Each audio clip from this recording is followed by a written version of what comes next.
पाकिस्तान तहरीक इंसाफ की हालिया हिकमत अमली में तब्दीली महज एक तंजीमी यू टर्न है या सियासी इर्तिका की अलामत। इत्तलात के मुताबिक इमरान खान रिलीज फोर्स बनाने का मंसूबा तर्क कर दिया गया है। इमरान खान की रिहाई के लिए एक मुनज़्ज़म फोर्स बनाने के खिलाफ पार्टी के अंदर से ही आवाजें उठी। खास तौर पर गौहर खान ने इसे गैर आईनी करार देकर वाज़ेह पैगाम दिया कि इस रास्ते पर चलना सियासी खुदकुशी के मुतरादिफ हो सकता है। इस मरहले पर पीटीआई को एक अहम इंतखाब दरपेश था, क्या वो तसादुम और दबाव की सियासत जारी रखे या आईनी जद्दोजहद को अपनाए।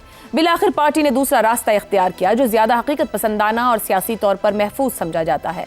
ये तब्दीली दरअसल पीटीआई के अंदर मौजूद दो बयानियों की कशमकश का नतीजा है।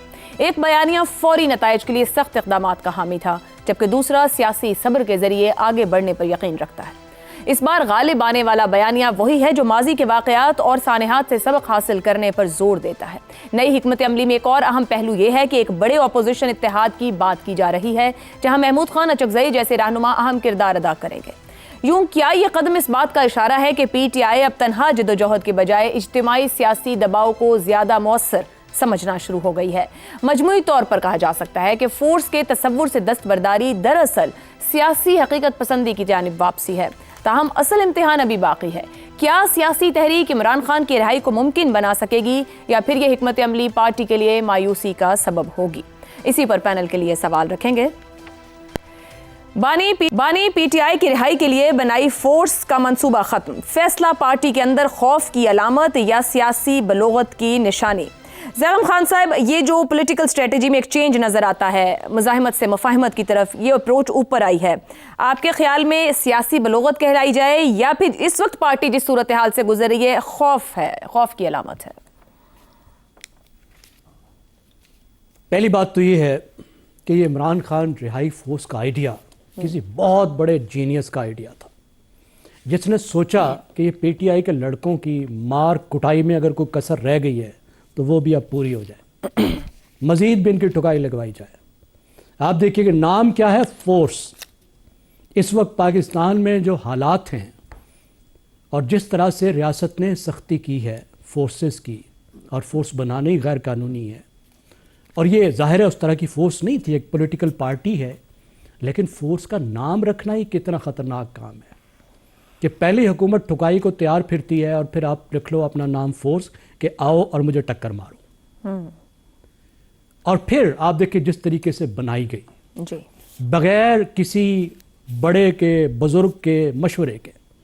गौहर अली खान जो इतने सीजन पॉलिटिशियन हैं, तामुल वाले आदमी हैं, सदर हैं, वो हेड हैं, चेयरमैन हैं, अब वो कह रहे हैं कि ये गैर कानूनी है, गैर आईनी है। इसका मतलब है किसी ने चेयरमैन से पूछने की ज़हमत ही नहीं की, जिसका मतलब यह है कि इतनी बड़ी अहम फैसला साजी पर क़यादत का कोई कंट्रोल ही नहीं है।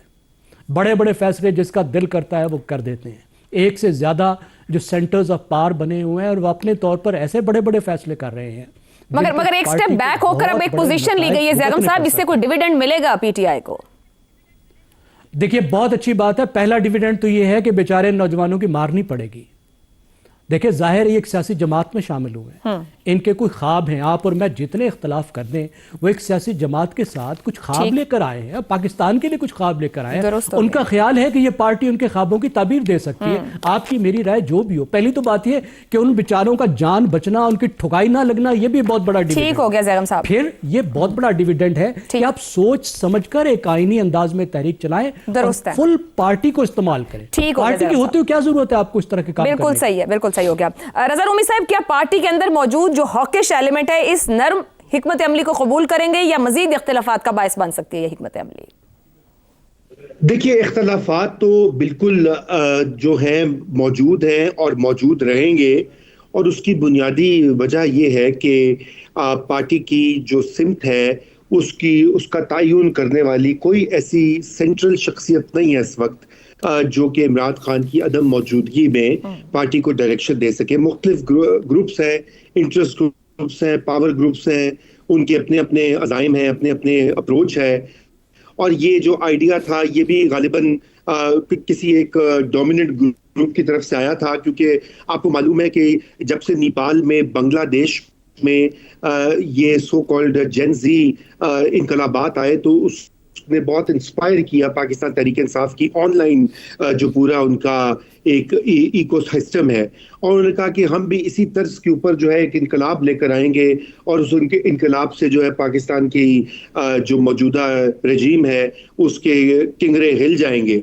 मगर ऐसा करने के लिए आपको बहुत ज़्यादा तैयारी और बहुत ज़्यादा ऑर्गेनाइजेशन की ज़रूरत होती है। अब ये जो कुछ हुआ बांग्लादेश और नेपाल में, वहाँ के मारूजी हालात भी फ़र्क थे और पाकिस्तान के फ़र्क है, तो गालिबन ये आइडिया शुरू से ही जिसे कहना चाहिए फैंसीफुल आइडिया था, और यही वजह है कि इसको अब अमेंड किया गया है, क्योंकि इससे खतरात जो है, जैसे जैगम खान साहब ने अभी कहा कि जो बेचारे नौजवान इसमें पिटाई के लिए, क्योंकि देखिए ना ये एक वतीरा है कि जो लीडर्स हैं मेन, उनके अपने बच्चे तो आगे नहीं आते, और उनके अपने बच्चे यहाँ तो बाहर हैं, या वो बिल्कुल आराम से होते हैं, और जो आम जोशीले कारकुन होते हैं वो आगे आगे होते हैं, वो डंडे भी खाते हैं, जेलों में भी जाते हैं, अभी भी कई जेलों में बेचारे जो है वो सड़े हैं और पार्टी पूछती भी नहीं है। तो इस वजह से, और फिर दूसरा ये कि अगर आप उनकी बाकायदा एक रुकनियत जो है वो दर्ज कर रहे हैं, उसमें उनका नाम, उनका पता, उनकी वल्दियत, शनाख्ती कार्ड वगैरह, जी, तो खत्म इसीलिए किया ना कि वो तो आप एक लिस्ट फराम कर रहे हैं लॉ इन्फोर्समेंट इदारों को कि जी ये लोग हैं, इनको पकड़िए जाकर। मतलब आप सोचिए ना कि कितनी अक्लमंदी से का सबूत है, और क्या कहा जाए इसके बारे में। हो गया रज़ा रूमी साहब, दुरुस्त है जी। एक ब्रेक के बाद गुफ्तगू को आगे बढ़ाते हैं। प्रोग्राम के आखिरी हिस्से में एक बार फिर खुशामदीद। शहजाद साहब, क्या ये तब्दीली इमरान खान के बयानियों को मजबूत करेगी या कमजोर करेगी? और ऐड कीजिएगा, क्या पीटीआई की इस पॉलिसी पर कोई डिविडेंड मिलेगा उसको, यानी कि रियासती रद्द अमल की जानिब से? देखिए, जो कुछ इन्होंने पहले किया है उससे तो इमरान खान की कोई मदद नहीं हुई, उसके बयानिए की भी कोई मदद खास नहीं हुई, बल्कि इनके अंदर जो तफरीक है, जो आपस में स्ट्रगल है, वो ज्यादा खुल के सामने आए। ये फोर्स भी मुझे लगता है कि Suhail Afridi versus the rest है। वो पहले भी उसने फोर्स बनाने की कोशिश की थी, जो नहीं बना पाया, तो अभी शायद उसने एक और ये शोशा छोड़ दिया बीच में। लेकिन बाहर सूरत इससे हासिल कुछ नहीं होने वाला। और मेरा ख्याल है वो जो आपने कहा कि वो जो सेनर एलिमेंट्स हैं पार्टी के अंदर, उन्होंने समझाया कि भाई कोई मकसद होना चाहिए, कोई पर्पस हो, और ये तुम क्या किस खेल में पड़े। देखिए हालात क्या है, एनवायरनमेंट क्या है, जंग एक जारी है, खाने पीने की मुश्किलात पड़ी हुई हैं, फ्यूल मिल नहीं रहा। केपी की और बलूचिस्तान के मामलात सबसे ज्यादा मुश्किल में है, बलूचिस्तान खास तौर पर, केपी भी बहुत हद तक, और खास तौर पे अफगानिस्तान के साथ मामला। इन चीजों के अंदर आप एक और फोर्स, पहले हमने टाइगर फोर्स एक देखी थी बड़े साल पहले, उसके बाद फिर जुल्फिकार एक बनी और मसले खड़े हो गए। तो यानी फोर्स दर फोर्स, और कभी भी किसी फोर्स ने आज तक कोई डिलीवर नहीं किया। तो मेरी नजर के अंदर ये तो खाम खा एक शोशा था, गालिबन ट्रक की बत्ती के पीछे लगाने वाली बात थी कि कोई ना फिक्र ना करो, मैं कुछ ना कुछ कर रहा हूँ। डिविडेंड्स की जहां तक बात है, डायरेक्ट डिविडेंड तो कुछ नहीं है, इनडायरेक्ट डिविडेंड ये हो सकता है कि हाँ, नजाकत को देखते हुए, हालात की नजाकत को देखते हुए एक पार्टी ने ये फैसला किया जो पॉलिटिकली ज्यादा मैच्योर फैसला है, तो उसके लिए जो हालात हैं, जो माहौल है, वो स्लाइटली बेटर हो सकता है। क्या इमरान खान निकल सकता है उससे? वो नहीं निकलेगा, क्योंकि उसका तो ताल्लुक अदालती तरीके से है। तो मेरा ख्याल है इतनी आसानी से हमारे यहाँ काम नहीं होते। लेकिन डायरेक्ट डिविडेंड कुछ नहीं होगा, इनडायरेक्टली मामला थोड़ी तरफ बेहतर आ जाएंगे। आज ये भी याद रखें, आज ही एक बड़ी मीटिंग के अंदर ये फैसला किया गया कि वाइडर बेस्ड आपस में हार्मनी और कोऑपरेशन होनी चाहिए, अदालती भी और उसके अलावा भी, तो शायद उसकी तरफ भी एक ये कदम हो। ठीक हो गया। हसन निसार साहब, पीटीआई के अंदर हालिया अरसे में पहली बार सख्त गिर अनासिर को शिकस्त हुई है, एक कदम पीछे हुए हैं। पीटीआई को सियासी फायदा होगा, वक्ती तब्दीली समझ रहे हैं कि मुस्तकिल सियासी तब्दीली होगी उनमें? मुस्तकिल कुछ नहीं होता ज़िंदगी में। और दूसरी बात यह है कि आपने एक लफ्ज़ इस्तेमाल किया, नैरेटिव। क्या नैरेटिव है इस मुल्क में? किसी का कोई भी क्या नैरेटिव है? वैसे से जो टर्म आती है, रॉकेट साइंस फलाना टर्म शुरू हो जाते हैं इस्तेमाल करना, कोई नैरेटिव नहीं है। क्या नैरेटिव है?